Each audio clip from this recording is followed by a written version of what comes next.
Good evening, everybody. This is Ben Chase, Big Gentle Ben, and I'm here with my man Robbie Baseball, who is apparently, I think he's still blinded by the light. I got my glasses today to look at the eclipse. Oh, I stared at the well, damn thing. I can't see any. oh Hello? man. Well, Hello? if it makes you feel any better, you could still see balls and strikes better than Angel Hernandez. So, that's And with these our. glasses on, I think I could still get a hit off Spencer Arigati. But Oh, bad which day. that's hey, we had some fun debuts today. Jackson Holliday has his first major league RBI. Still no hit yet, but by gosh, he's got an RBI. So we've got to start to Jackson Holliday's big league career. Woohoo! And the Orioles actually pulled the trigger. So that's a really good thing. Although we're going to start off here tonight, guys, with and gals, of course. We're an inclusive show here, folks. But we're going to start off with Robbie's put together a list of kind of the early season MVPs, which, hey, if you understand, there's all of like 4 games that have been played total for the everyone other than AAA right now. So these are based on the smallest of small sample sizes. But then that's our little appetizer for you. Then we're going to get into some prospects who got a big jump or they're in an aggressive assignment to start the year. And usually those are the type of guys you kind of need to start paying attention to, because if the team believes in them, you should maybe start to believe in them too. So Robbie, let's start off. I'm gonna go bass backwards on your list, just because we mentioned Jackson Holliday. That Norfolk roster, there have been discussions as to whether that could beat a major league roster. And I mean, and quite frankly, you have in the International League, you have my guy Darius Vines, who I've been a huge fan of since he was picked in 2019 as the pitcher so far, and he's looked solid. I was honestly surprised. I think it was just a matter of timing in the rotation that he didn't get called up to pitch against the Mets, and Alan Winans did. But but heck, you could have probably put any number of Norfolk's pitchers into that spot as the MVP pitcher as well. I mean, that team has just been absolutely insane. People are wondering what rank they would be in the major leagues right now, whether they'd be the 30th team, the 39th, or 29th, 28th, how high they would go up before they wouldn't be better than the next good team, which, that's a legit question. I mean, they'd give Miami a run for their money. They definitely take that weekend series. But so Vines is the early season MVP because he didn't get the call up. I thought that was it was a good thing to do, to note him, as well as the fact that in 345 career minor league or pro innings, he's got 380 Ks and a career 1.08 whip. Now, if you're interested in fantasy baseball stats and 5x5 for your pitching side, whip is important. Whip is the one thing that a lot of people in Roto, which is the worst form of fantasy baseball, like to forget about. And then whip gets away from you and it's hard to get it back as the season goes on.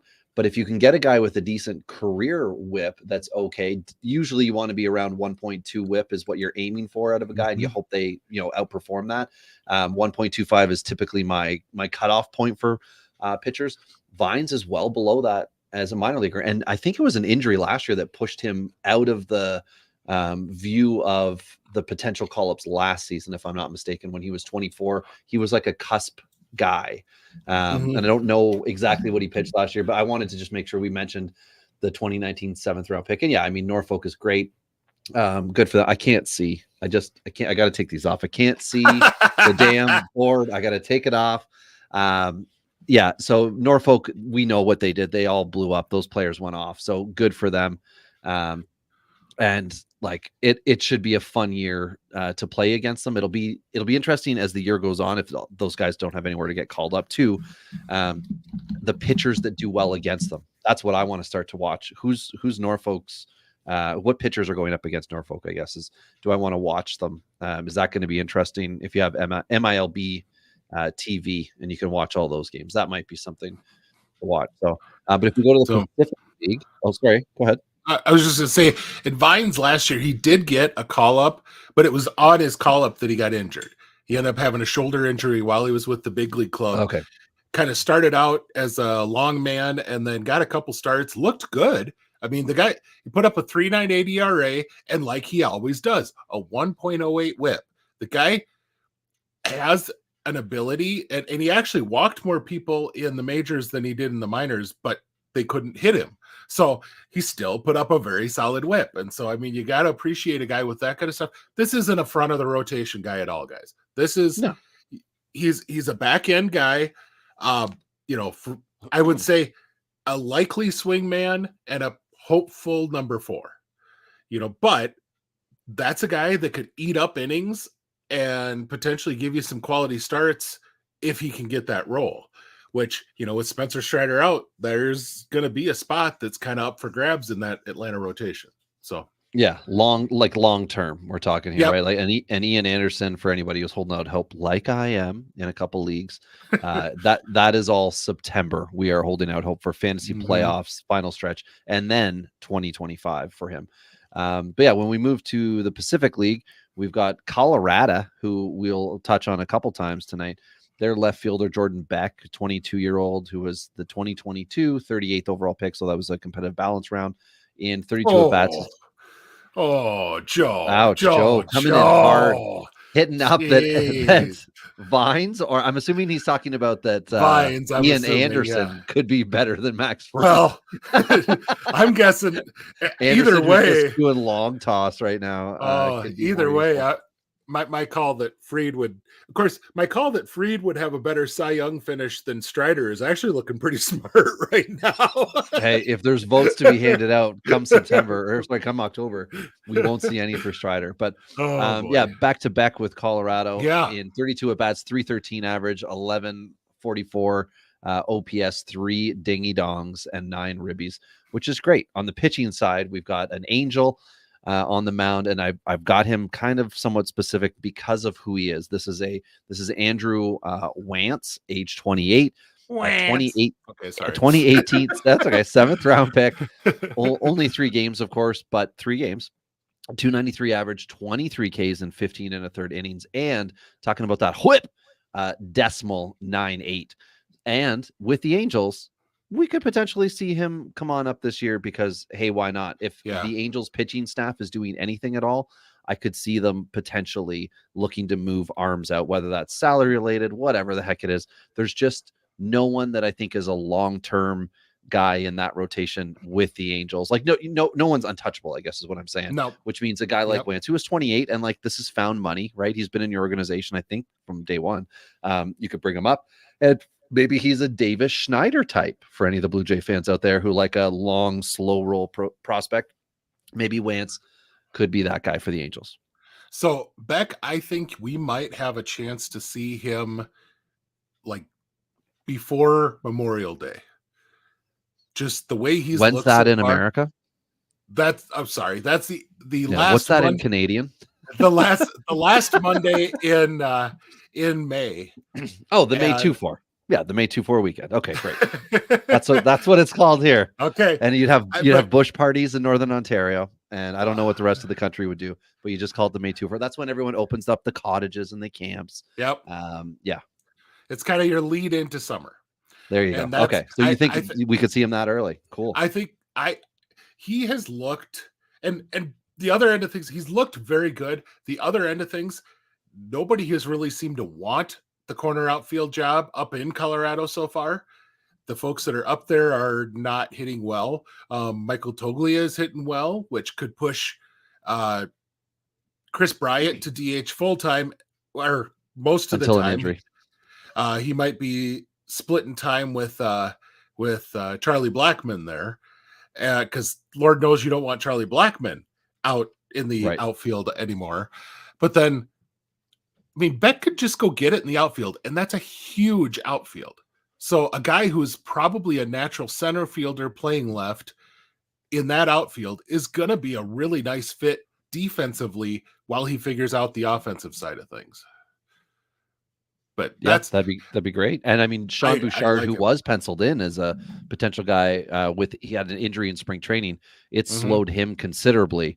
And this, I can't remember if this is what happened with him last year when it was potential. And then he had a shoulder thing last year, and it like crushed his season. So, Mike V Mike, checking in. Yeah, is there a Mike sexier loves. duo than Yuto? No, there is not. I mean, There's not, Mike. Thank you. it's tough to do.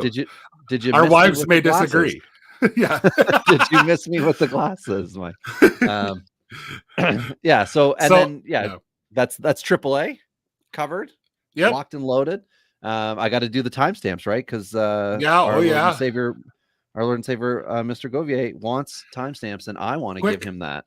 Quick So, question that we had right away, and this is not ooh, necessarily prospect related, but this one is an interesting question for me just because McMahon is maybe the only guy who has hit from day one this year for Colorado. yeah, It took them a while to get folks actually hitting. But Maikel Garcia, not such a great batting average, but he's giving you other stuff.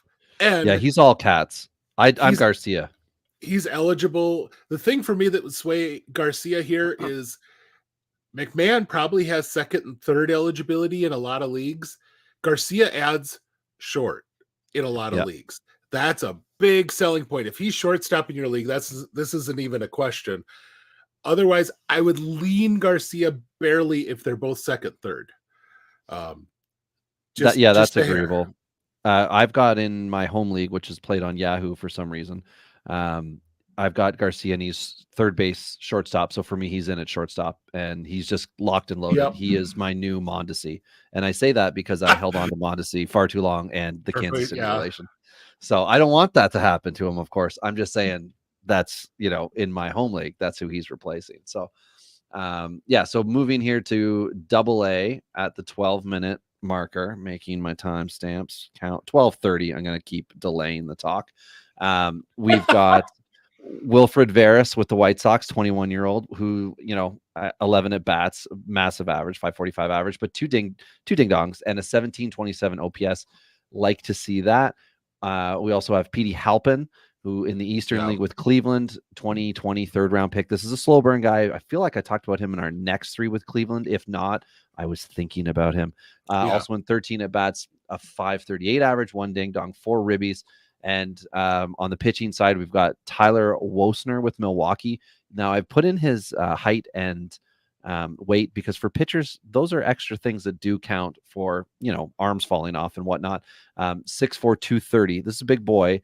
2022 6th-round pick, one start, 8 Ks, 6 innings pitched, didn't allow any runs, and a .33 whip. Again, it's early. Just let me have it. And then with the Erie, oh my goodness, Seawolves, we've got Detroit, Lyle Lockhart, a lefty, 2021 9th-round pick, 4.1 innings, 9 Ks, didn't allow a run, and a 1.15 whip. So those are fun numbers. As I said, it's all single kind of weekend series, one start stuff. But just some guys that are starting well. And Halpin is a good guy for me to be starting well. And the power, which I know it's one, but when you run into one early, that can make a big boost to your confidence. And it's cold in the Eastern League right now. We're just getting a little bit of warmth on this side, but it's not summer heat as you'll see in other parts like the Southern League. Lockhart is a guy that's really intriguing to me. He was a Dodgers pick out of Arkansas. He had, oh gosh darn it. Now I just blanked on him. I had him in my brain. The guy who was in, he was the Twins pitching coach for just a moment and then went back to college because he's getting paid so much more money. I can't think of his name, but it just like this last year, he's back in college now. But anyway, he pitched under him in Arkansas, went to the Dodgers, kind of slowly made his way up the Dodgers system, and then got traded last year to Detroit. And very, very solid numbers with Detroit. 2.69 ERA and AA, and got a start in AAA. Where he allowed 2 runs in 5 innings. It's a guy to take note of just because you're talking about a 6'3" lefty that, I mean, it's, once again, not an elite guy, There you pitching go. coach, Wes Wes Johnson. Johnson. Yep. Yep. Yep. And then, but geez, I think you're talking about a guy that, hey, we all love Tarek Skubal. We all think Detroit's got a deep plethora of arms that could work in the 4 or 5 spot in the rotation. But if somebody comes up and just takes hold of that rotation spot, that guy's going to have some value, because whether you like Javi Baez, whether you like some of these guys that they're running out there as veterans behind or in Detroit right now, they can play defense. And so their pitchers have some value. And that could be a big thing for Lockhart if he ends up working his way into that role with a very strong April and May. Yeah. So, I mean, and for Wasner with Milwaukee, we know what's happening with that rotation. There was no one safe with the job, right? Aaron, was it Ashby came up, started, went back down. That one is tricky business on that end there. Sorry, I'm just looking at a league here. I noticed I wanted to make note of the Wilfred Veras potential to see him later in the year, because we're now going to not see Jan Makata, which means the third base situation, which we did talk about with Veras before. It says not necessarily a third baseman, but desperate times, desperate measures. We might see him back there. Moncada out. Oscar Colas is getting the call up. And I'm just noticing in this one dynasty league, he's still written down as a first. I can't understand how he's a first when he exceeded rookie limit. I'll worry about that one when we're not recording. Yeah. When I'm a commissioner in a league, sometimes you got to circle back to people who don't bother to let you know there was an error through your host site. But yeah, that takes care of AA. We move in. So I got one question here, quick, Robbie, while we're talking about stuff. Because we just saw, or we're seeing, Holiday make his debut. He just struck out against Chris Martin in his most recent at bat, just so everyone knows. There's your Holiday update. Bust. Yep, continue. He's a bust. Yep. He ended the rally. The Orioles took the lead. Holiday strikes out, ends the rally. Way to go. Way to go, Rook. When do you think Paul Skeens gets the call? Have you had a chance to see any of Paul Skeens so far this year? I have not. I mean, I've highlight reel. That's it. I have not watched like an inning of him pitch. So I'm just watching him beat people, and that's that's all I've ever seen him do is highlight reel, beating the piss out of people, and some practice stuff in spring training, which I'm not going to count. It looks like he can throw that slider 3 and maybe 4 different ways. If you are a hitter coming up, even if you guess slider, you might not guess the right one. It's ridiculous the way. I mean, they showed on one of the games that I was watching his pitch, and you could see where his grip is on the slider. And they showed him 3 different times throwing a slider, and it went 3 different places. Like it just, as it broke different ways each time. It is insane the way he can manipulate that ball.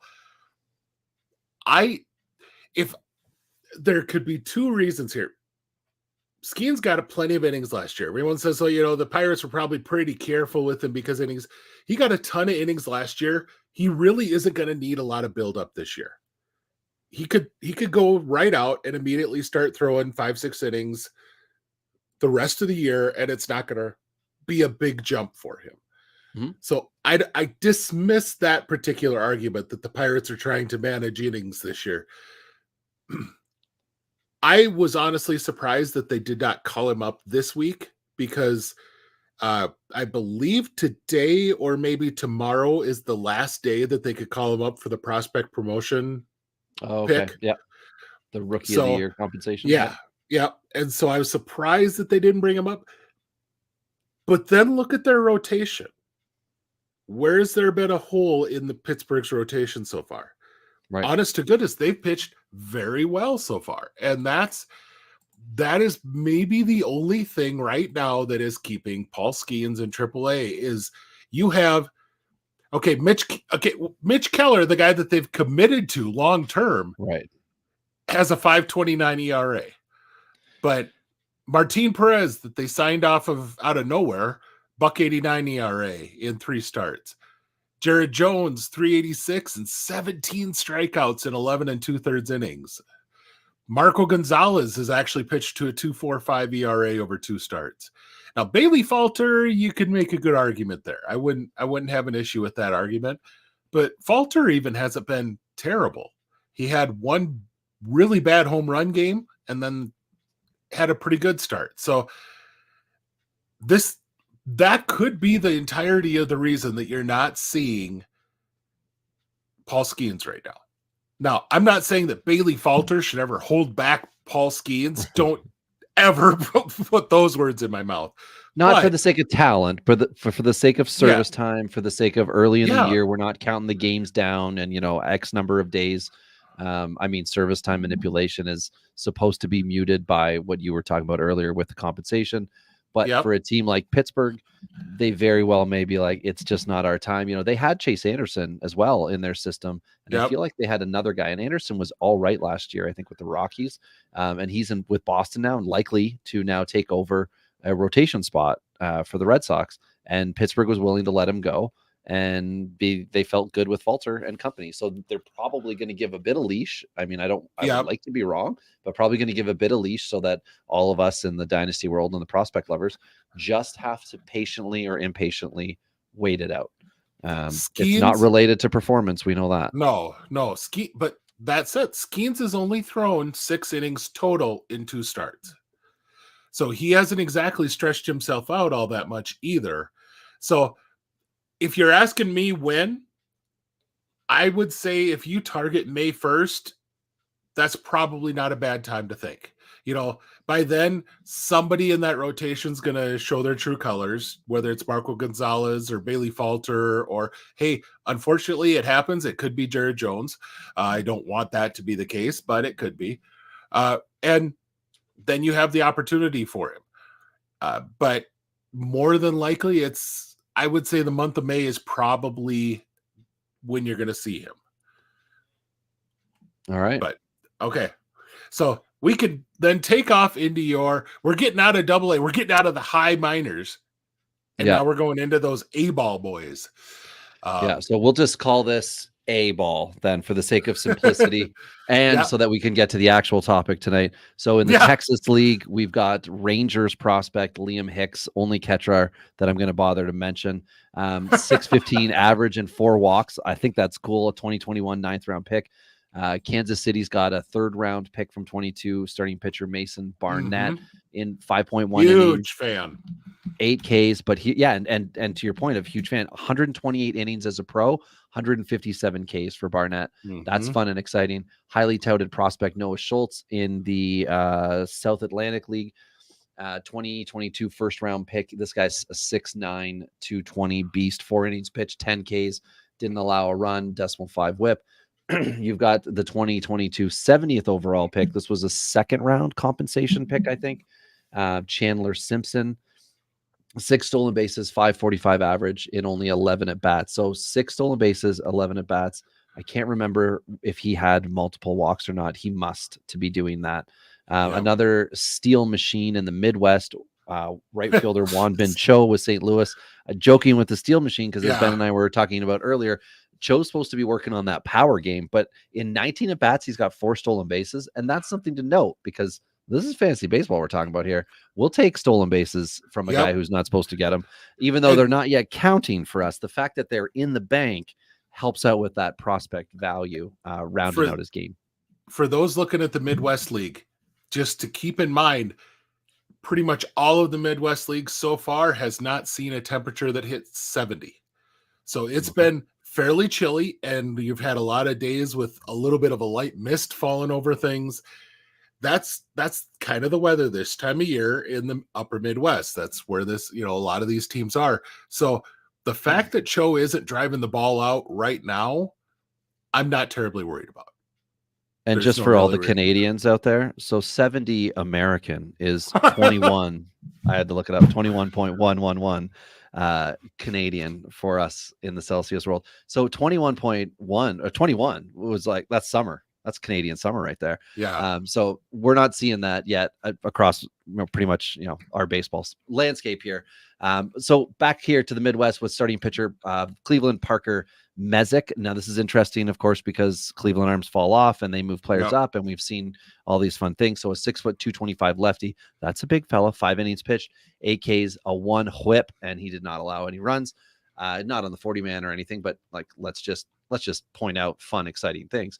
Northwest League, Andrew Pintar, center fielder, 2023 5th round pick, 924 OPS, 2 stolen bases, 3.33 average, and 6 walks, which I like to see.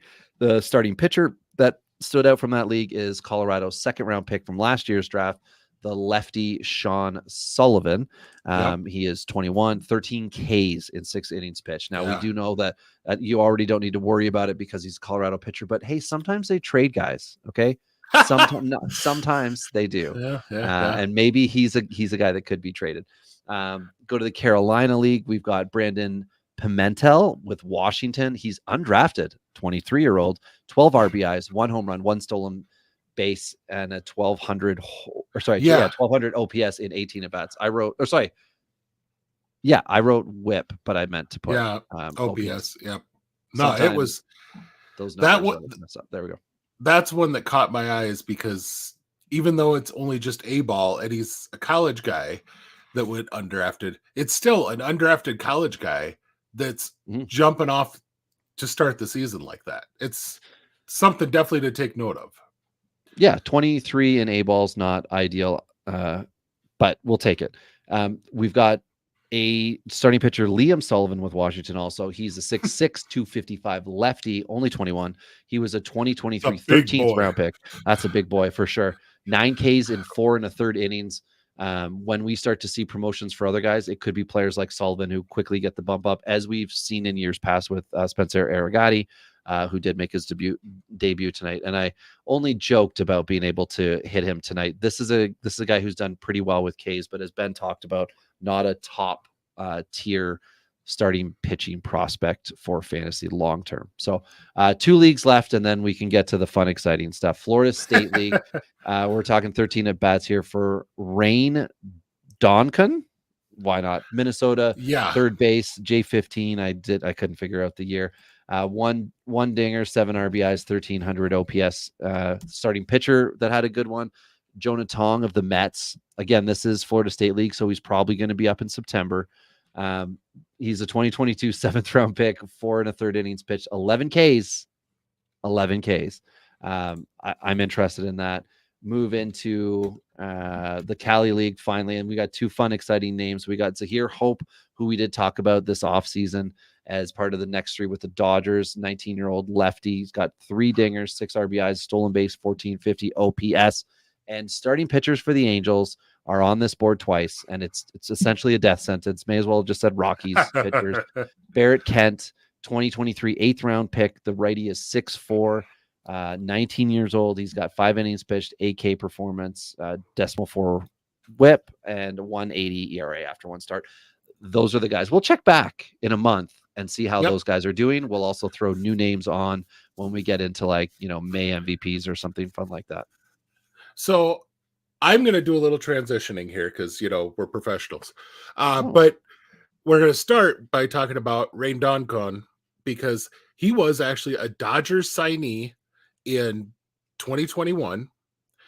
And he came to the Twins as part of the trade that helped the Dodgers get rid of Manuel Margot's salary and also sent Noah Miller back to the Dodgers. So he came over to the Twins. Then that he played with Rancho Cucamonga last year and hit 215. So this is a really nice start for him. He did play all season last year in low A, but this is a nice start for him. But when we get into I'm gonna just make my transition here because when we get into the list of guys that we have that are getting interesting or aggressive assignments, that Fort Myers team has a whole chunk full of them. And right now, technically all three of their outfield spots to me are very interesting guys. Byron Churio, who they got in the deal. The Twins have been doing this really well. It's like, oh, we'll take your major league guy that you want a salary dump, but throw in a prospect or two with us. And Churio is one of those. That's how they got Rincon or Doncon, sorry. And then Brandon Winokur, who was a draft pick last year. And then Walter Jenkins. Now, Walter Jenkins, I've heard a few folks announce that he was assigned to high A. Right now, he's on the low A or single A, however you want to say it, injured list. So right now, technically, he's still assigned to single A, but he hasn't started his season yet. But if those three end up playing in the outfield together, that's a huge amount of talent for one outfield. Of prospect. Did you say Soto as the pitcher for that one as well? I did not. With the Twins. Okay. Nope. Surprise, everybody! Charlie Soto. Yeah, he's in single A too. I mean, to me, that's a roster that. And here's the other end of that. A lot of single A teams don't have broadcasting, especially in the Florida State League. Fort Myers is one that just added it and now has a prospect load like that on their team. That's a really good thing for those who enjoy watching prospects on minor league, on MILB TV. So. That's right. Which I think last weekend I know they usually do 2 sales. They do a second one at the All-Star break, but they had their first oh, you didn't sign up already? Well, here's your chance, 20% off, which is usually when I've sprung for that one. But I've got friends in low places who are hooking me up with other unpaid viewing. They've allowed you to, I guess I will accept being wrong on this one, but I believe that they are now allowing you to pay for your MLB TV and MILB TV. You used to be able to get an upgrade on. So what I used to do before they blocked out. So in Canada, we've talked about this before. Rogers owns the Jays. They were able to block out all of the Blue Jay games across Canada instead of just in Toronto, which it used to just be in Toronto. If you're ridiculous, right? If you're in the States, they're just going to block out the area your home team or closest team is in, and you can watch the other 29 teams when they're playing, whomever.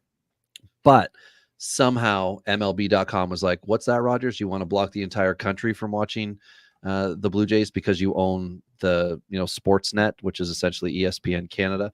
Yeah, no problem. We'll do that. And when that happened, which I think was 3 years ago, I stopped doing the traditional buy MLB.com, pay the upgrade for MILB, which was great because you used to be able to get games that were recorded, so I could watch games the next day. So if someone had a great performance, I could circle back. I could look at how they kind of went about their life. And if you watched on your computer, of course, you can move things along quicker to watch what you want to watch. Yeah. And now the one thing that I'll use MLB TV for is every day on their app, and you guys can all do this too if you aren't already, is you can get one free game of the day. And then I think on Fridays they make it an Apple free game of the day. And they were contemplating, I don't know if they actually did the YouTube thing or not. I don't remember, just because the Women's Professional Hockey League, they're all on YouTube. So I might be confusing that. Not that MLB baseball and women's professional hockey are the same thing, but just their the idea of getting eyeballs on it so that people will pay for the other, right? I'm trying to look at what the free game was today for MLB TV. But anyway, every day you can watch. Oh, was it? Okay. So I was just going to say, sometimes they're great games. Sometimes they're really kind of like the worst ones, like they do with the NFL, right? They try to find a matchup that's intriguing enough that people will watch it. And that's a great way. If you don't want to pay the piper and you don't have cable or whatever, you can at least watch a baseball game a day. Not to mention highlights. Absolutely.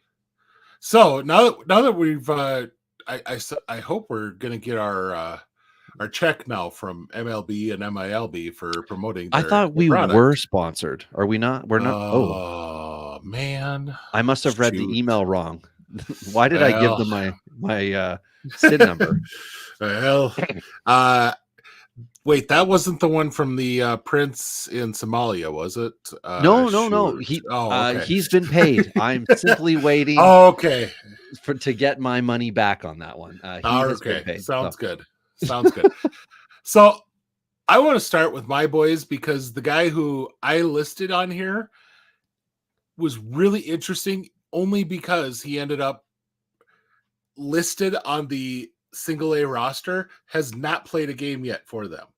And now as I look him up, he's listed as developmentalist, so it makes me look like a goofy person, but he's not listed that way in any of the transactions so far. But that is, oh boy, Luis Parababir. And he is a big catcher. Let's put it that way. He's a big catcher. When I started putting together, which, by the way, I still have not released my top 100 Braves prospects list yet. Life has just happened. So it's coming, folks. I have it mostly done. It's just, it's kind of like mostly dead is at the same, if we want to refer to Princess Bride. Yeah, But I mean, why not? Maybe they'll send us money too, right? There we go. We're gonna get so much cash from this one tonight. Yeah, there we go. As I'm listening here on my Apple earphones and my Beats, my Beats. So, but Para-BBR or whatever. I apologize to Luis for mispronouncing his name. 381 OBP, a 404 slug last year in the DSL. You're like, okay, whatever. But getting a hold of some folks for the list that I do, they said he's chunky. I don't think he's a catcher, but he's a guy that when he gets a hold of one, he really gets a hold of one. And he didn't do that as much in games as you would think.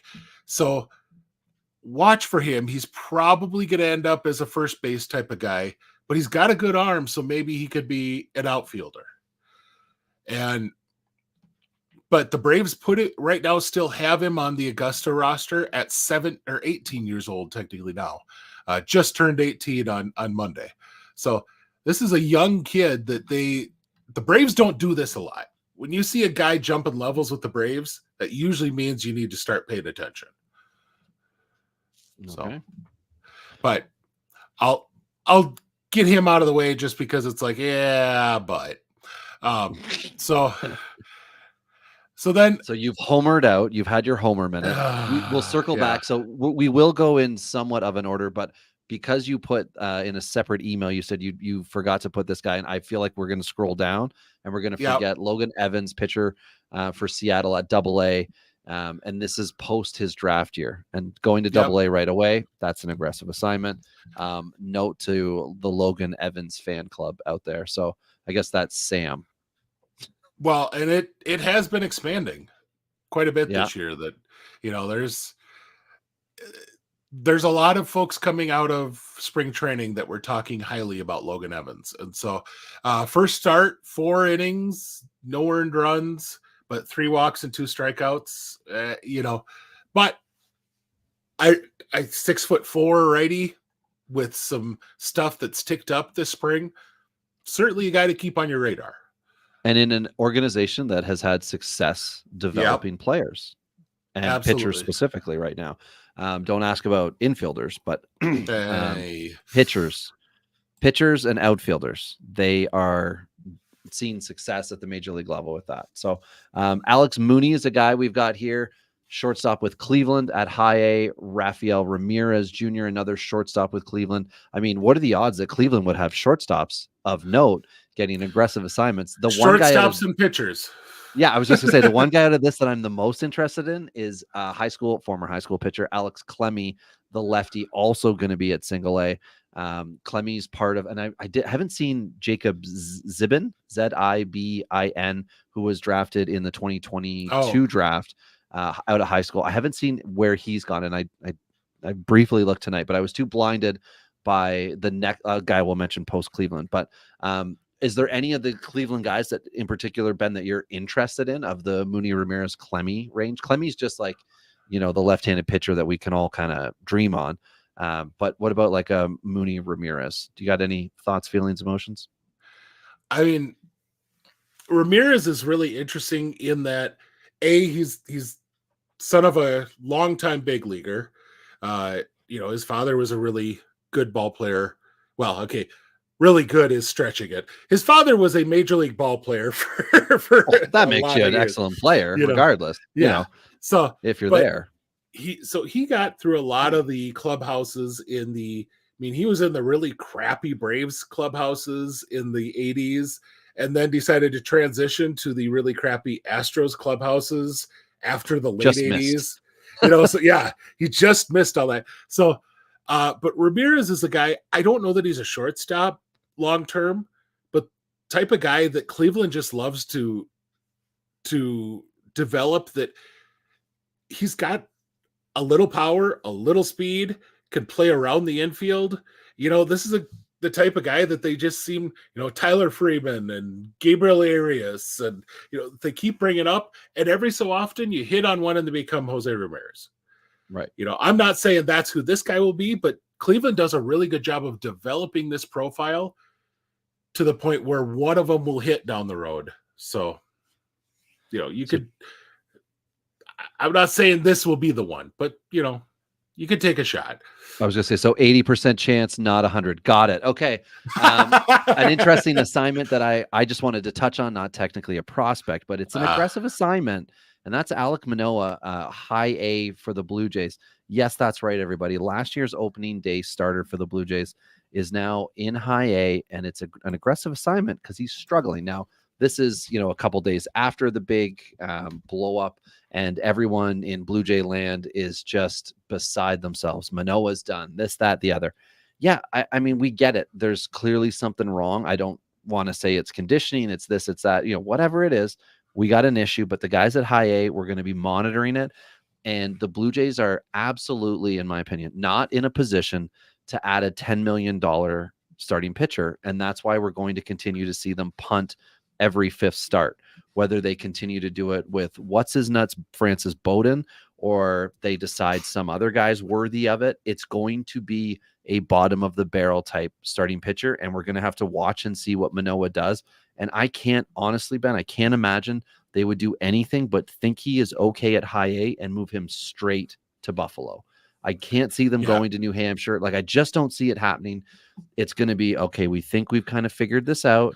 He's going to go up to Buffalo for whatever, 2 weeks or something, get 3 starts, and then Toronto could maybe use him. Like the dynasty guys out there, like, you are right to be terrified if you're making a deal to trade him away for whatever you can get.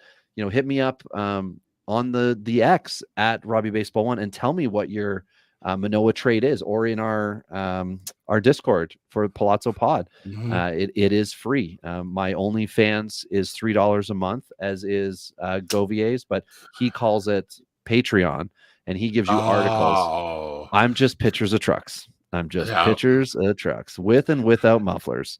So, but anyway, I don't want to get into the whole correctional thing, just because Major League Baseball kind of screwed all of us who've been following prospects up for a long time, but Florida State is now low A. But a big reason why Dunedin is probably where he's at, just because that's right. I mean, it is essentially where their complex is. Yeah, that is their complex. That's why Dunedin's been there. redone. It's got everything they've got is in Dunedin for the Blue Jays system. You go to Buffalo, you're at a classic old ballpark. When 2020, when they were playing in Buffalo because they couldn't, get teams to travel into Canada, the pitchers were using the stands, like an area that the stands would normally walk around in, to warm up. Like they didn't, Buffalo doesn't have the facility to do that at AAA, but in Dunedin, that's where they've got, Rapsodo, all that crap is all hanging out there. Yeah. Everything that you need is in Dunedin. That's why he's all the way down there. Plus, when the guy's got options, you can just move him around. So, but just, hit me up and let me know if you made a Manoah trade. I'm curious what it is, or if you would, what do you think you should get back in value? And I'm going to need a bit of detail, like you've got 3 years of control left, or it's a keep forever dynasty points, whatever your scoring method is. So just our final Jackson Holiday update of the night. Perfect. Colton Cowser grounded out in the 9th inning, leaving Jackson Holiday in the hole for his 5th attempt at a hit. So he got 0 hits tonight. What a bum. You just missed your chance to trade him, everybody. You just But hitting Jordan Westberg in front of him allowed Westberg to have a double and a home run. So, if maybe suddenly Jordan Westberg is going to be a whole lot more valuable. All right, let's get ourselves a little bit back on track. Because we only could do so much of that, and then we get distracted again. Colorado's why we need Beauvier, this is why we need Beauvier. Colorado's high A team is going to be a lot of fun to watch. Cole Carrig might be one of the few guys I can actually get you to talk about whose primary position is catcher, just because he can also play shortstop and center field, which isn't your normal. When you talk about a player who can play up the middle, he is that guy. He probably pitch. He could probably pitch.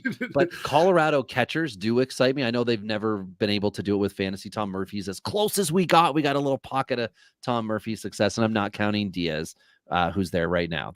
This is all a mirage. 2023 was a mirage. But Carrick could be a guy, like a legit guy. Yeah. I don't know that he'll ever move around. Tovar just got his 17-year contract. So we're going to see him bat 230 until 2030. Hey, he's hitting like 330 right now. Come on. Is he? No way. There's no way he's that high. Yeah. Let me pull it up here, because I was blown away that he was hitting that high when I pulled it up. Okay, well, maybe he's hit a dinger since I last looked. And Tovar 333. Jeez, I will shut my mouth. I can't believe it. 3 for 5 today, but he's hitting 333 now with that. So, but still 938 OPS on top of it. So right, yeah. So anywho, so that might just be the reason why we don't see Carrick at shortstop or anything. But regardless, like, this is a legitimate guy, and it's great to see. And we know the park's good in AA. My former Dingers co-host Ty has texted me. He must be listening. Maybe second round worthy. Is that potentially he's talking about with Carrick?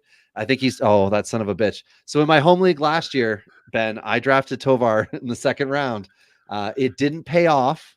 And he's just trolling me. Inappropriate, Ty. That's inappropriate. So the other end of that high A team in Colorado that's going to be a lot of fun is watching their top 2 starters, who were the first and second round pick for the Rockies last year, Chase Dollander and Sean Sullivan. And really, folks, if those 2 would have had the year you would have expected out of them, their draft season as a pitcher, there's a good chance both of them go in the top half of the first round in that draft. They're both exceptionally talented pitchers. So the fact that they're going to both be in the same rotation for right now, enjoy the heck out of that if you have a chance to see them in person, etc. Because it wouldn't surprise me if Dollander and Sullivan don't make it to the midway point still in high A. They're both extremely talented, and they should move quickly.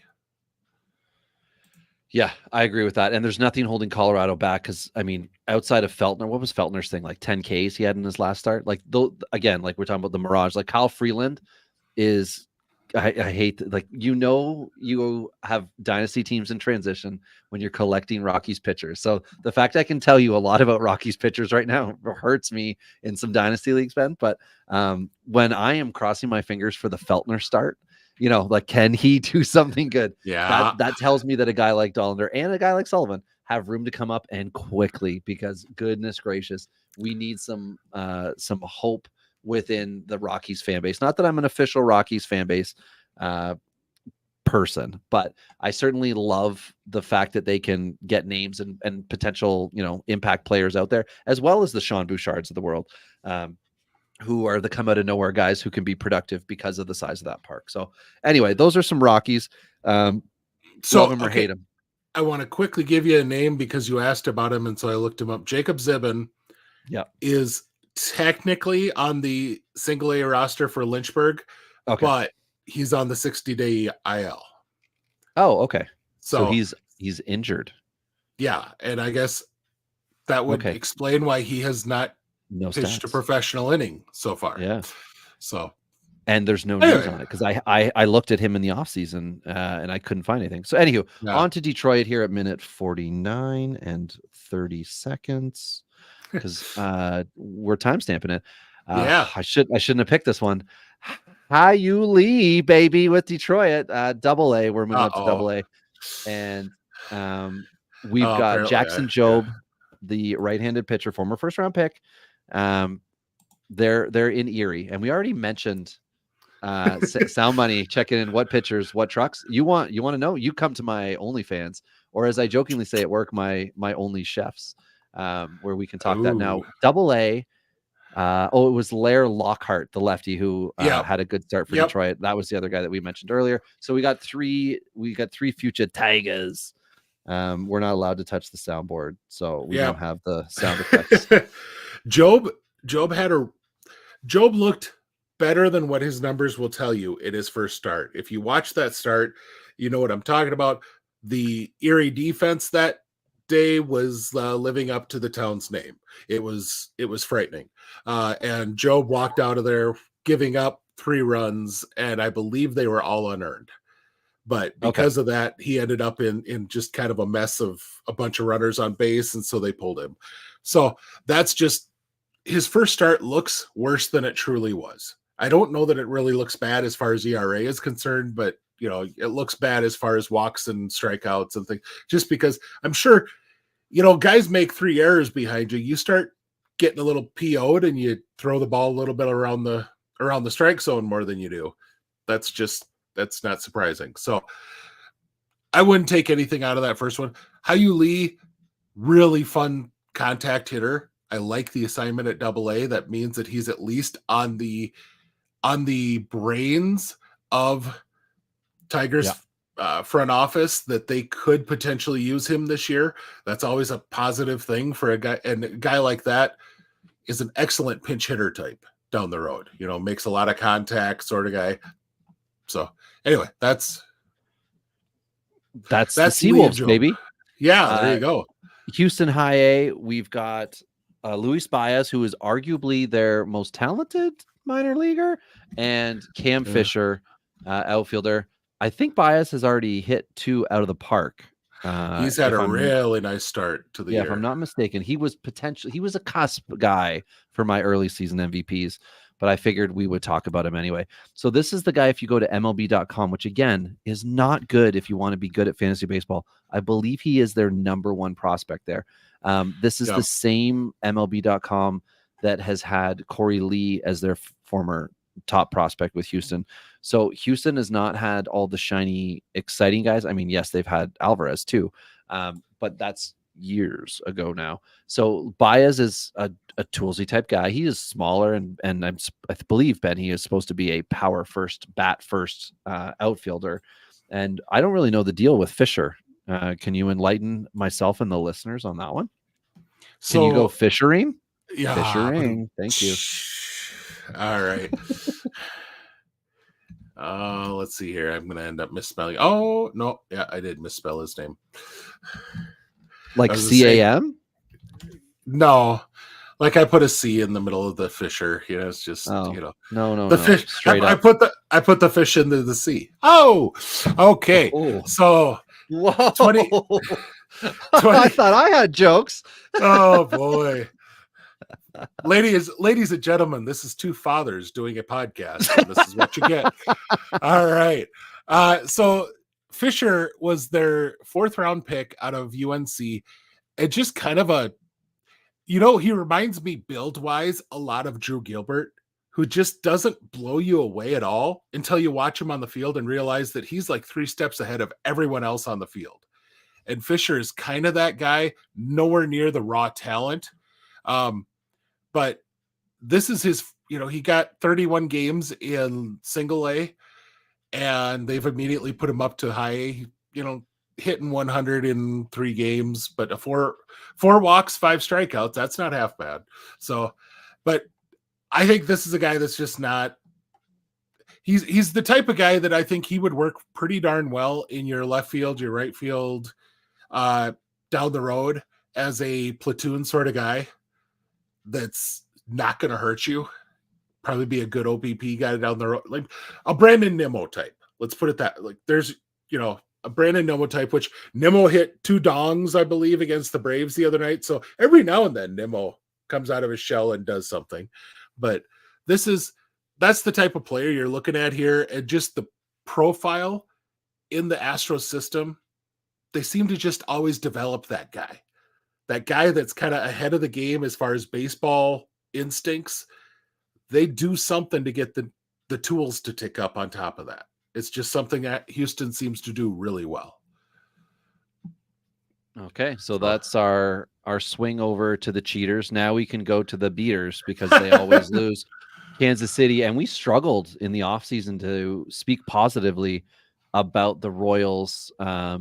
Big 3, I think it was. Next 3, there's always guys, but we were not excited to go through these guys. No. And I don't know if we did talk about Hunter Owen or not. I don't know, pick last year's draft out of we Vandy. should have. Yeah, I was gonna say everybody baseball, right? You're 3 out of 10. Yep. You're a Hall of Famer, etc. It's corny puns. We're trying our best here, people. 1 inning pitched for Owen so far, 2 Ks, SP3 potential. Maybe we could see more. He's always been a high K to 9 guy. But we're obviously, we can say this about everybody. Control and pitch selection will be important for Hunter Owen long term. It is intriguing to me, and I will admit I have not gone and watched the 1 appearance he's had so far, but the fact that he only threw 1 inning and he didn't start that game, I kind of wonder.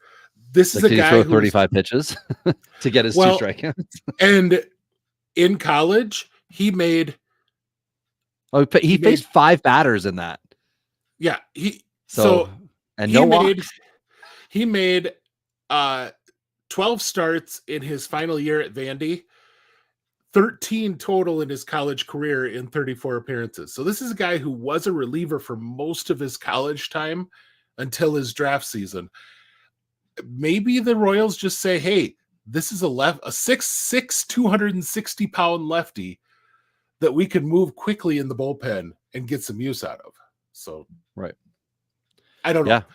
It's one that caught my eye because he did not pitch any at all after being drafted. So this is his first assignment, is straight to high A, and not just high A, but cold weather high A. So, I mean, you're going to the Midwest League, you're kind of expected to pitch in that cold weather right away. So.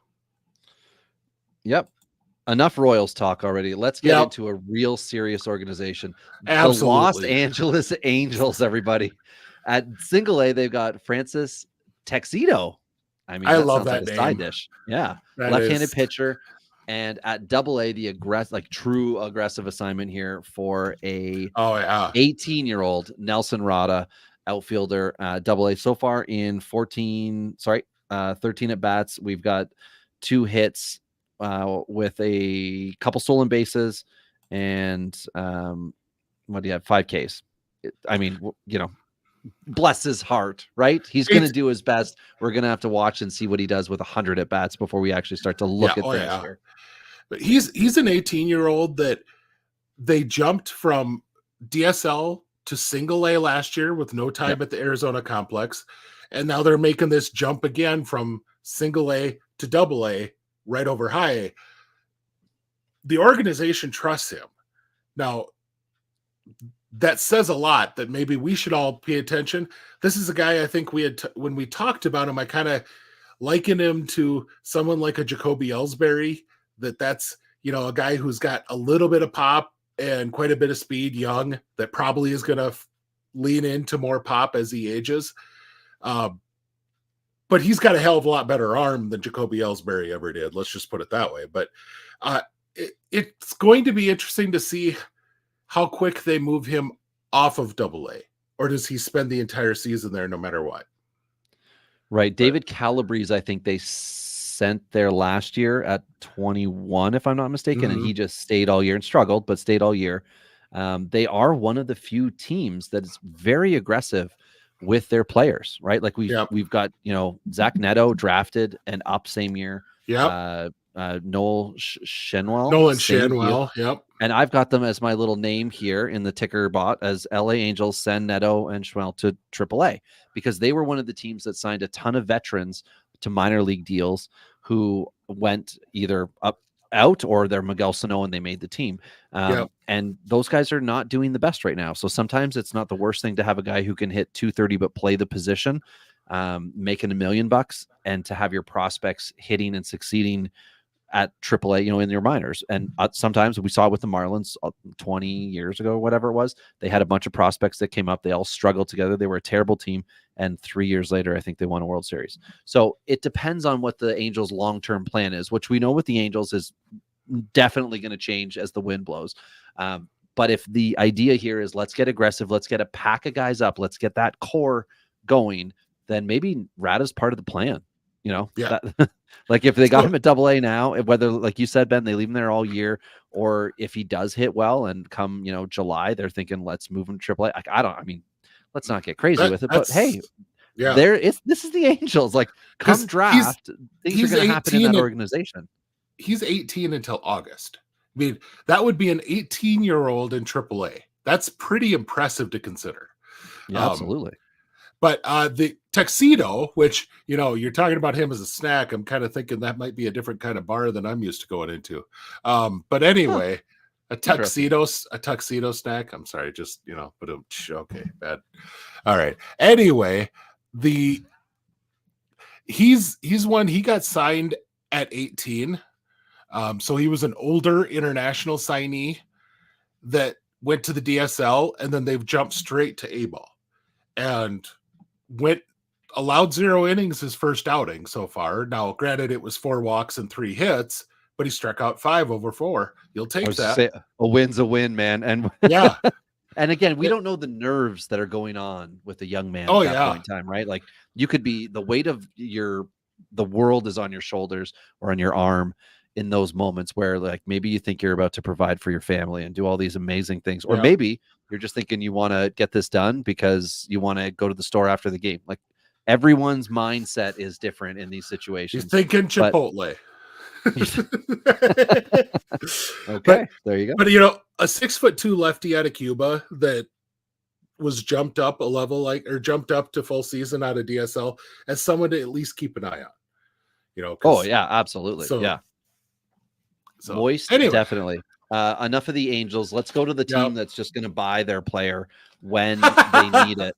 The Dodgers here at minute 102. So 1 hour, 2 minutes. And we've only got one guy here, Sam Mongelli. Yeah, I thought that we'd have fun with you trying to pronounce that name, but no. I'm going to say Italian. Is he from Jersey? So I've been watching Sopranos. Is he from Jersey? He actually was born in New York, so you're not wrong. Went to Sacred Heart University. Yeah, went to Sacred Heart University in Connecticut. So he did kind of stick around where a lot of your Italianos stay. But 10th round pick last year, was a senior sign. But then they got, he had 29 games in single A, and they decided to bump him up to high A, which that's an interesting assignment for a Dodgers prospect, because Lord knows they have plenty of guys. They don't need to rush anybody. Yeah, very seldom do they ever rush, really.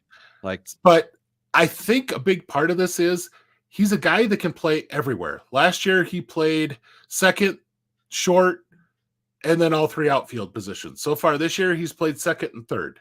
And I think that's a big reason why he's been bumped up, is that he's got some defensive flexibility, and they're just hoping the bat catches up along the way. So, okay. Just an interesting guy in that respect.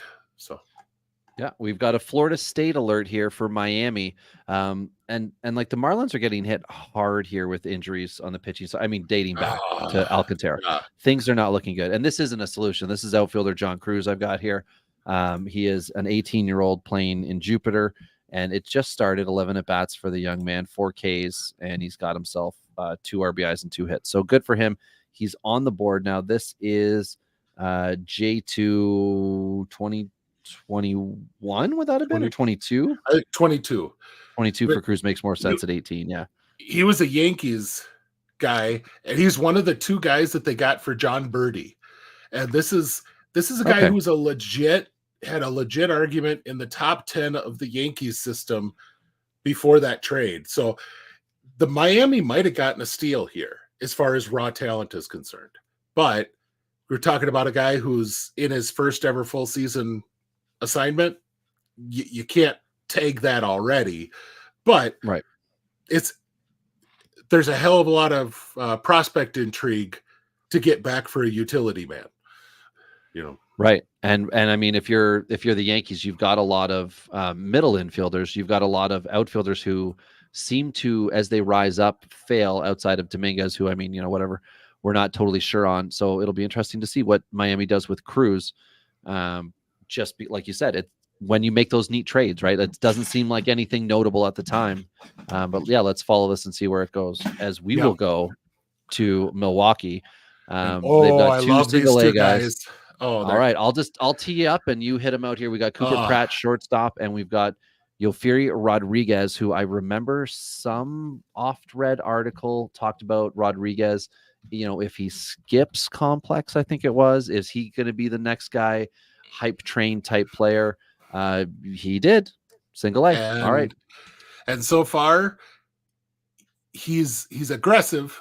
He struck out 8 times in 20 plate appearances so far. He's absolutely been aggressive, but with a 294, 400, 529 line.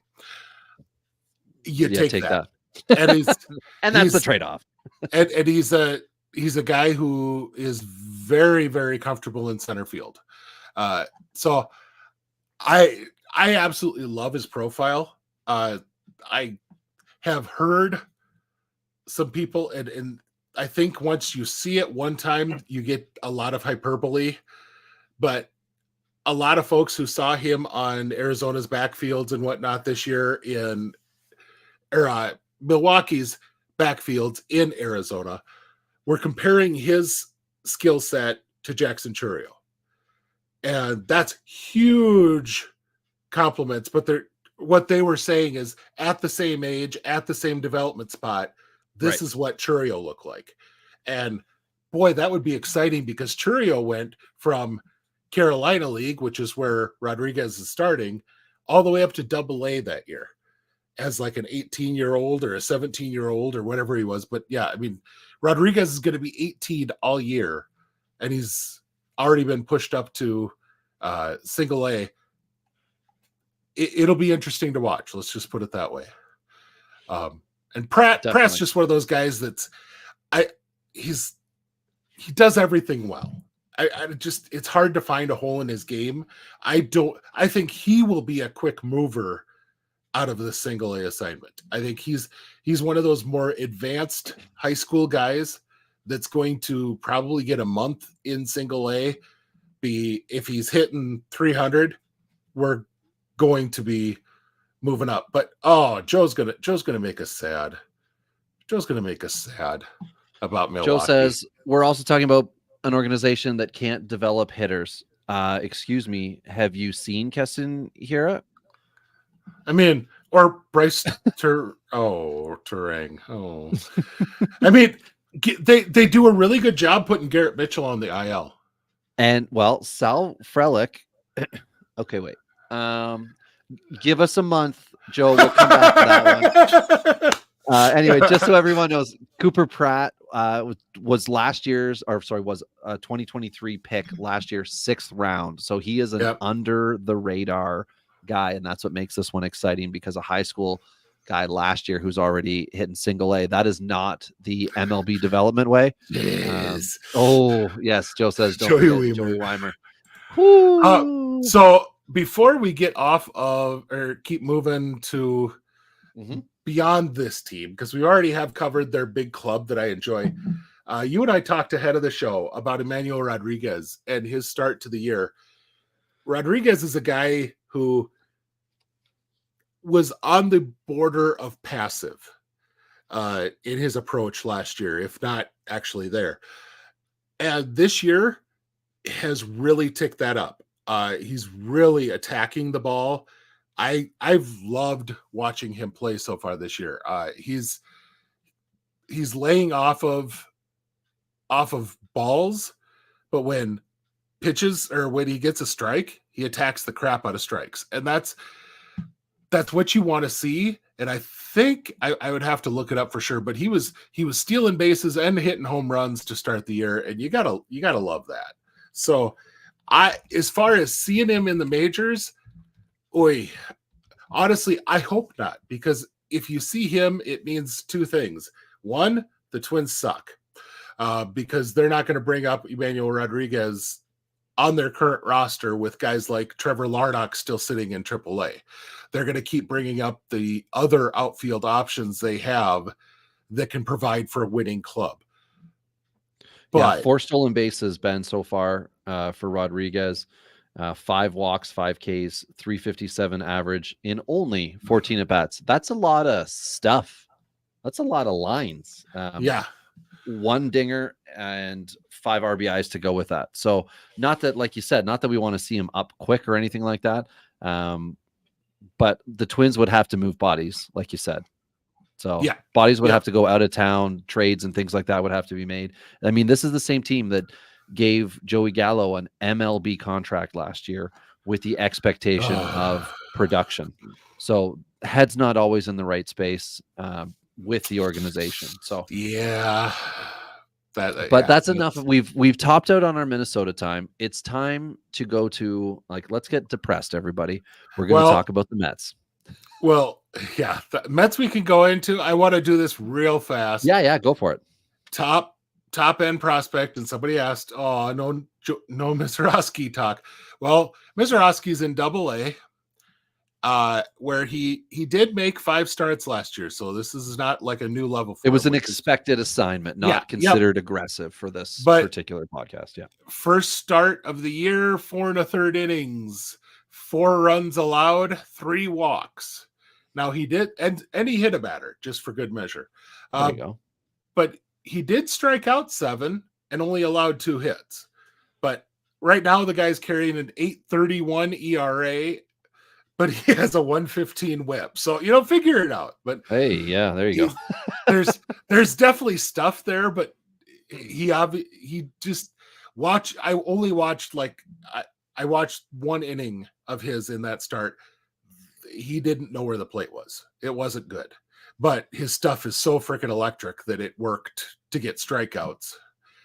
I'm definitely going to need to see more before I think that he's coming anywhere near the majors this year. Also, somebody should buy him a cheeseburger. He's a thin man. He's a very thin man. 6'7", and it says that he's 190 pounds. I actually debate that. I don't know that the man actually weighs 190 pounds. My nephew is 6'7", and he's not chunky at all. He's significantly larger, though, than Jacob Mizrachi. Yeah. So we'll try to push him on a scale if we ever meet. On to the Mets. We got a couple high A guys. We got Noah Hall, the right-handed pitcher, and we've got Brandon Sproat. Yeah. Sproat. You tell me how to pronunciate it. Thanks so much. But anyway, both of these guys are at high A. It's either going to be Tommy John or they're going to come up and give up 8 in their first. I don't know. I'm just joking, Mets fans. You've had it hard. I understand the pain, but they signed Julio Teheran. What did they expect? Oh, what a fun thing that was, right? So I read the details on that, Ben. The reason, and this is MLB rules are dumb. The reason that they had to sign him, well, not had to, they chose to sign him to get multiple innings out of a guy. So they gave him whatever the prorated deal was. He made $56,000 for his start, which didn't go great, which had to have been hard to do knowing that you were probably getting cut simply because there's a cheaper option that will be available in 48 hours. So unless you do something remarkable, you're as good as gone. So we made $50,000 for that start. He's gone. And then they can call up Butto now. Tough, right? Tough to play within that. And I mean, in a couple of my dynasty leagues, Teheran got picked up, and it costs money. It's either fab dollars or it's actual salary. You pay in one league, it's real money you pay for a player. So somebody paid 50 cents or whatever the hell it was to pick him up for one start, which was not good. And now he's DFA'd again, which he will still get paid for this one. Now I know the DFA process is max 10 days. where they're not allowed to do anything, which could roll over to another pay period. But again, we're like, whatever. I mean, I take that deal. That's a lot of money for me. But as a pitcher who's looking for a team to play on for the year, that's not ideal for him. Either way, Hall and Sporat. Are we excited? Our Mets fans are excited. They got excited easy. Should dynasty guys be excited with this? The aggressive calls to high A? I think that this is along the lines of a number of guys that they had start last year in high A that ended up that are now on the double A rotation. And for some reason my mind is blanking on all of them, but you've got Dominic Hamill would have been one of them. He was a Mets K machine. Yeah. Well, let's see here. I'm pulling it up just because I want to see what that double A rotation looks like this year, because it is actually pretty solid. And of course, this is phenomenally interesting radio for those of you who are just listening and not actually watching. But I'll look at Hall. I've got Hall here to tell everybody. Okay. So 7th round pick last year. So it is a good assignment straight from college to high A. He didn't pitch after he got drafted last year. He's 23, so he's of age for high A, but the experience level is what he's lacking. Last year, he only pitched 41 innings, 43 strikeouts, and he's in the Sally League now for this year, or at least to start this year. So we'll see what they have in store for him. So what's that double A rotation that you're so excited about? Just a couple of guys that were in the lower levels or at this level to start with last year in Tyler Stewart, Blade Tidwell. Tidwell was the other guy. And then Christian Scott has been bumped up. Right. Scott was the guy that everybody was so excited about. And Scott is he's looked good so far. But I mean, they've done some good things with college pitchers the last few years. Granted, they haven't gotten to the majors yet. So let's not get ourselves too crazy over this, but you got some guys, as they say. And so you could see, and Mike Vassell is another one that he was either double A or high A to start the year last year. So they've got, like I said, some of these college guys that could really bump up in a hurry. Like Joe's just saying here, Christian Scott had 10 Ks tonight. I want to say his first game did not go so well. This game was much better. 5 innings, a solo home run, but 10 strikeouts and 1 walk. So that's pretty solid. Nice. But so far he's got a 19-to-1 K to walk ratio in AAA. That plays. Well, if you want to talk about K to walk ratios, Brandon Sporat. So from the draft, he goes up to high A, didn't pitch again last year after he was drafted. 2 2/3 innings. We've got 5 strikeouts. Nice. 5 walks. Oh, okay. But anyway, first pro start. And this was the 2nd round pick for the Mets last year. So there we go. There's some promise. Let's stick to the positive train with both these guys. And as you said, they've got a double A, triple A rotation that also has potential guys. And of the group, I like Hamill. Everyone was high on Scott. I like Hamill out of the draft because he was a not sleeper pick, but he just wasn't talked about. We can use any key term we want to for that. But anyway, let's get through this next one quick because F the Yankees. We'll transition into the Yankees here at 1 hour 18 minutes. Kyle Carr, former quarterback for Houston. Left-handed pitcher with the Yankees, assigned to high A. Do we have any reason to Carr about him? No, he's a guy that I'm really interested in just because of what you're hearing or what you heard out of spring training, that he really looked good. This could be the next Yankees sort of out of nowhere college pitcher that they bring up. That's a Will Warren and sits in AAA for 3 years. 3rd round pick in last year's draft, just so everyone knows. 6'1", 175 lefty. Oh, we like the left-handed throwers, don't we, everyone? And he's not a great first start.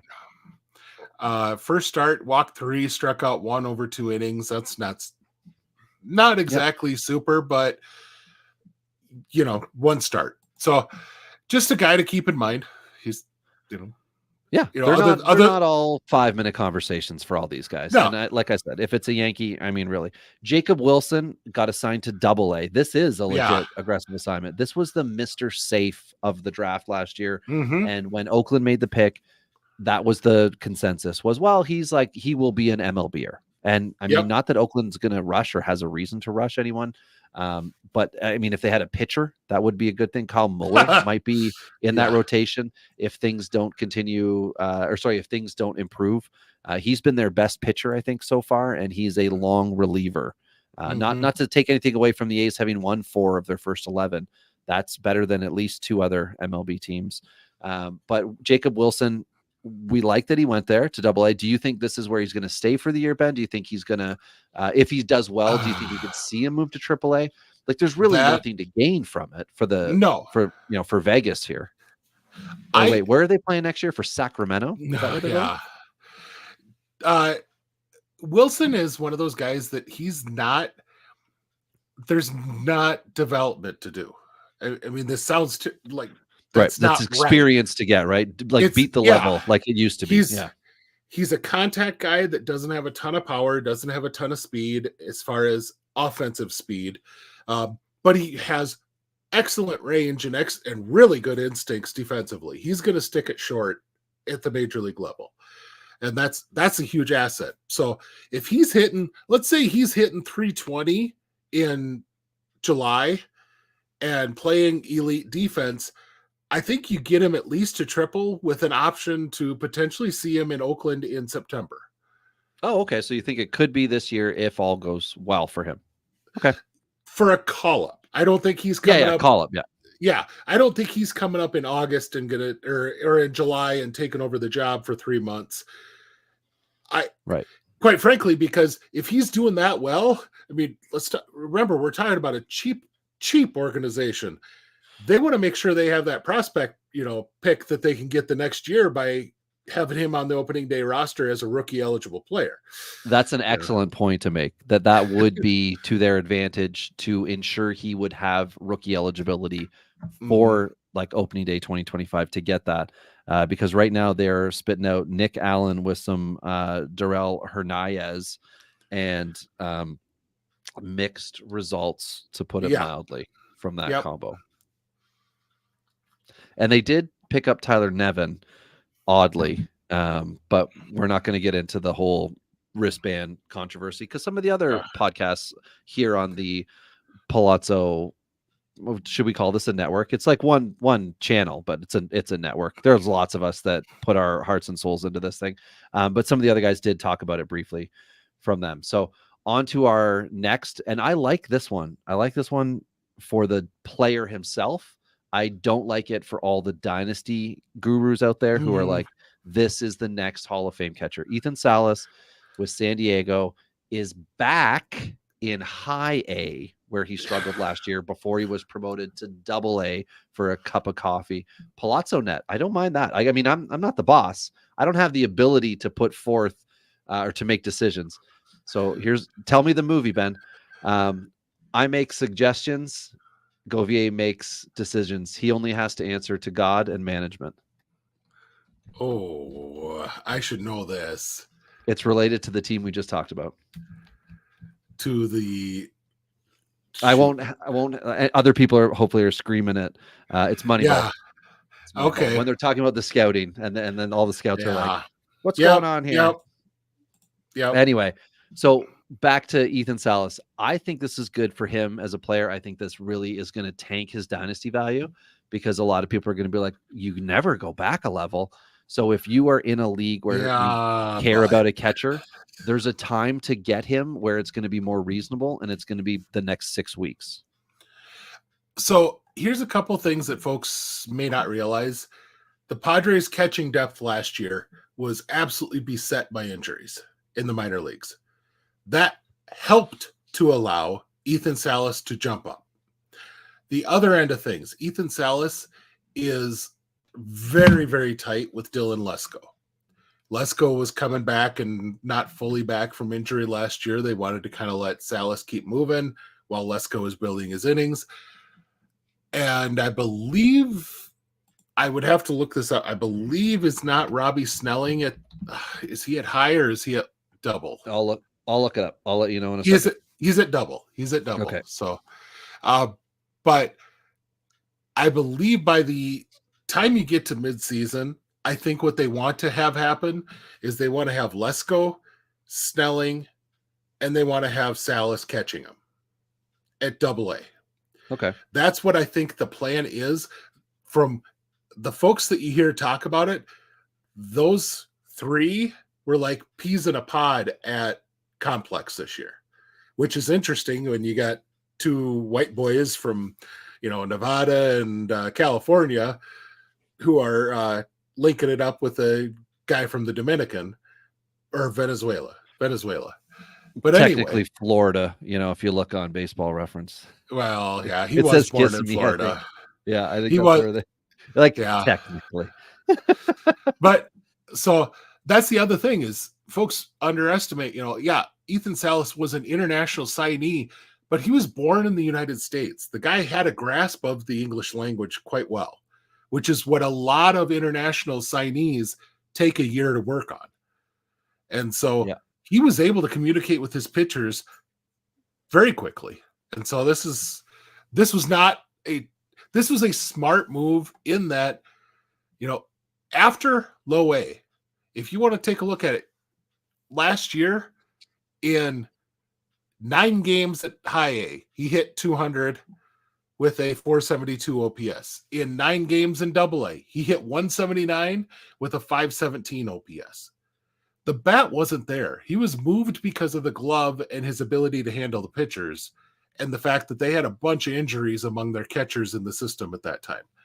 So he's back in high A because, frankly, he did very well in single A. It makes sense to send him to high A. But even high A at 18, folks, is freaking aggressive. Yeah. That's the other end of things. Let's not forget this guy is still a catcher, and that takes priority over anything his bat does. He's a catcher at 18 years old in high A right now. That's danged impressive. Yeah, this is the success of Salas in 23 and 24 isn't necessarily related to any stat lines we see with promotions. Initially, wherever they set him, they want him to succeed, of course, on both sides of the ball. But as you just alluded to, it's catching that they want him to be elite at. And looking at their double A roster, there's 3 at high A with Salas, Colton Bender, and Anthony Villar, who Villar's a left-handed catcher. That is rarefied error. If that's not a clerical error from the site that I'm looking at that doesn't sponsor us, so I won't mention it. But when I go up to double A, Brandon Venezuela, who's 23-year-old, a switch hitter, and Juan Zabala are hanging out there. And these are both guys who the organization is not financially invested in. So Salas, financial investment. You're going to move him as you see fit. What's best for the player here. But I think that's why you make that move back. And then when you go up to AAA, this is when you'll see the veteran in Kevin Plasecki, and then you've got a almost 28-year-old, but homegrown guy, Chandler Siegel, who, again, these are guys that will move out of the way if and when that time comes for him to come up. But I have seen, I know no one likes to hear we talk about negative player development. I have seen Luis Camposano go from like a top 100 list guy in 2018. I think he was starting to become like a cusp guy. And then he really rolled back for like 3 friggin' years from the hype train. And he's now 25 years old, I think. And is that right? 25 years old. And he is the everyday catcher for San Diego. It takes time for some guys that get hyped early. Yep. And Salas is different, right? A huge signing bonus, a lot of pressure, dynasty stocks up, blah, blah, blah. But like Camposano, it could be a slow burn to ensure that he is the best player for the MLB organization. Fantasy owner hopes and dreams be damned. So just caution to that. And like I said, there could be a 6-week window here where Salas doesn't look amazing anymore and someone's willing to make a deal. I mean, this is a guy who's going to be given every opportunity to succeed with San Diego or traded if there's some like absolute dynamite player that they could somehow rationalize throwing that signing bonus away for. I don't think there will be, but it could happen. So anyway, for San Diego, that's way too much time to talk about a friggin' catcher. Let's hop to Seattle, where we can make a quick stop at AA and talk about a team leader, a potential team captain type guy in Cole Young, drafted last year. This is an aggressive assignment for a young guy. He was 2 years ago. It was Emerson. Oh, was he 22? I'm sorry. Yeah, you're thinking of Colt Emerson, but I think Emerson played so well that even with less than 50 games at high A, they were comfortable bumping Young up because Emerson is doing so well that I believe he's at high A. I would have to take a. Now you're making I'll look me it up. want to look. You go to Young. I'll check. But Young is the guy he's all about on base. He can handle shortstop steady. I mean, in watching him, I don't think that this is ever going to be a Gold Glove shortstop. But this is going to be one of those, at the end of the day, he's really not hurt you shortstops. He's smart and instinctive at the position to where he's going to be able to handle a lot of things, but he's got legit offensive talent. This is a guy who can really hit the ball hard. Right now, it's more of a gap power. Colt Emerson, low A, Modesto. Nuts. Okay. That's where he is right now. So it would not surprise me if down the road, Cole Young, when he gets to the majors, is a guy who hits in the high twos and puts up 40+ doubles. That's the type of power. Like, he smacks the ball around, but it's kind of a line drive. And he could steal 20 bases. So this is a guy that's going to have some offensive or some fantasy profile. But yeah, like, I think you used the right word. This is a team leader, high caliber baseball kid that the Mariners have just knocked those guys out of the park lately. Pennsylvania kid in Young, a Colorado kid in Emerson, not exactly baseball hotbeds, just really Harry smart Ford drafting. Is another one on the rise in AA at 21. Yep. Right. So no, it's a seemingly natural progression for Young, but it is a little early too, just because of, less than 50 games at high A, and they bumped him up. So I was impressed to see him getting that opportunity, and he's 20. Yep. So he'll be one of the younger guys at AA this year. So. All right. And moving to the Cardinals, who were always confused about how things go with them because they're prospects who dynasty guys like to get real excited about magically become defensive players. High Mason Wynn. And I say magically, meaning that we forget about the fact they're not supposed to hit 40 home runs. Oh, wait, what's that guy that was supposed to do that? Right. Nolan Gorman. So what's the deal? Should we get excited? Joshua Baez. Who's this? So Baez is a guy that last year, folks are going to look at last year's numbers and think, he hit 218 in single A. Why do I care? Yeah, he also had 30 stolen bases for a guy who's 6'3", 220. He's a big boy and had 30 stolen bases. So flash some athleticism. When he gets the bat working the way it really should, this is going to be a monster of a player. And just, I don't know. I've always loved watching the raw talent, but we've talked about great athletes. A lot of them fail out because they don't develop the baseball skills to go with it. But I thought it was interesting that even after hitting 218 last year, the Cardinals pushed him up to high A. So something to watch. They at least still believe in him. So yeah, absolutely. Now we can move on and finish off here with Tampa Bay. We've got a good trio. We've got Colton Ledbetter, outfielder, high A. We've got Braden Taylor, third base with the Rays at high A also. And we've got Wander Franco, shortstop. He's playing in the Dominican Prison League this summer. So what are your thoughts on Ledbetter and Taylor? pitch with, he's playing short behind the Wild thing. Is that Whoa, you're stretching these. I just put it in the notes. I'm talking, out of Major League, Charlie Sheen, the California Penal League. That's why I went with the Dominican Prison League. I mean, we've got the comedic chops here. I don't know why put us on the main show. We can do it. Yeah, there we go. So Ledbetter and Taylor were both collegiate picks in last year's draft for Tampa. We talked about in the 3-3 show that I'm a big fan of Colton Ledbetter. I think he is going to be a really good ball player coming out of Mississippi State. Just really had a nice overall season there. Did everything you'd want a guy to do.